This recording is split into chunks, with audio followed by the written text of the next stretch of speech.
Welcome to the latest edition of the Core podcast series. My name is Adrian Terry, and I'm joined once again by Jerry Powers. How are you, Jerry? Good, Adrian, thanks. We wanted to give you an important update about things that are happening in our local community, and truthfully, Jerry, today is one of the most exciting days that we've ever had, and it's an opportunity for us to bring you the best news that we think is actually possible. Our efforts have been a success.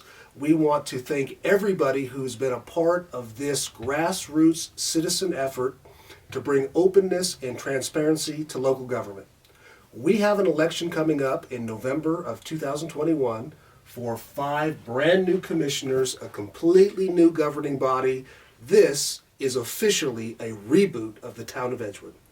Yeah, and it's been a long couple of years, but the citizens really turned out at for the special election. You know, we had our legacy meeting with CORE, and people wanted options. They said, how do we stop this corruption? How do we stop the suppression of public input? How do we restore Edgewood to an open democracy where the will of the people gets done instead of the private agenda of a few?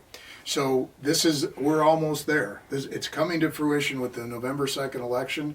You all voted in big numbers for the change in form of government. It's here. The election is on, and we've got a slate of candidates that all qualified, or I shouldn't say it that way, that all signed up yesterday. So we're going to give you that list of candidates. I've got it right here, hot off the presses. For Commission District 1, we have 2 candidates, Ken Brennan and Ralph Hill. For Commission District 2, we have 1 candidate, Jerry Powers. Congratulations, Jerry. Thanks. For District 3, we have 1 candidate. Councilor Audrey Jaramillo is going to run for re-election. We're very excited about that. And District 4 has 2 candidates. One that we knew of, who had declared already, Phil Anaya, and somebody that we did not expect, the former mayor, John Bassett, is running to be elected as a town commissioner. That was a total shock. He's been removed from office, and he's signing up that he is legally eligible now to come in and serve. And we know that not to be true based on the court rulings and judgments. And from District 5, we have 1 commissioner candidate. That is Sterling Donner. So congratulations to Sterling Donner. Thank you for running.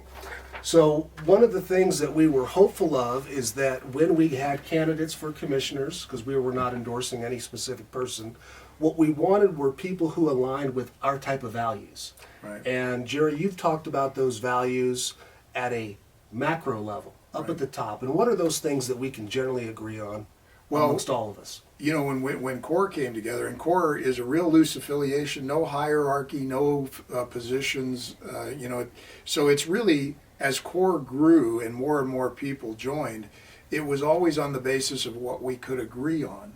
And at that macro level, everybody could agree that they wanted open, transparent, ethical, and responsible government. And that's the foundational principles of CORE. So that's what we could agree on, and that's what's been accomplished. We've got an enormous amount done. Just when you can get people to agree, and there's always some level that you can agree on, right? When you get people to agree, and then they'll take action and things happen, and it certainly has. Well, this has been a hard-fought battle.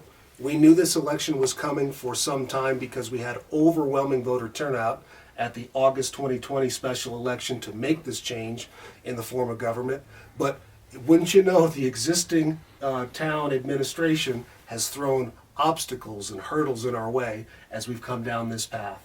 And one of the things that we are grateful to report is that we saw the election proclamation that was issued by the Secretary of State's office and then published by the county clerk. And voting for this election, friends, is at large. That means everybody in this community gets to vote. We think that's the best way to get a jump start on this new foundation for local government in the town of Edgewood. We're very excited about it. We want to encourage everyone to come out to vote and make your voice heard at the ballot box. Yeah, and we thought about my own personal idea around voting at larger districts. I wanted it large because, like you said, this is a brand new, fresh start. This is the first time where all 5, since Edgewood was incorporated, are going to be elected at the same time. Usually they rotate in and out. So it's a massive opportunity to restore democracy and openness and all the things that we've been fighting for the last year and a half or 2 years. Well, it's hard not to smile. I'd take a victory dance if I could. But truly, I want to thank everyone who has been involved in this effort. It's been a tremendous work, but the rewards are immeasurable. So now we just need the same kind of turnout we had back in at the special election, and to ensure that the principle-based people that agree with all of your principles, those of you who all fought for openness and transparency, comes to fruition. To my friends in this community, thank you. Stay tuned. We'll bring you further updates.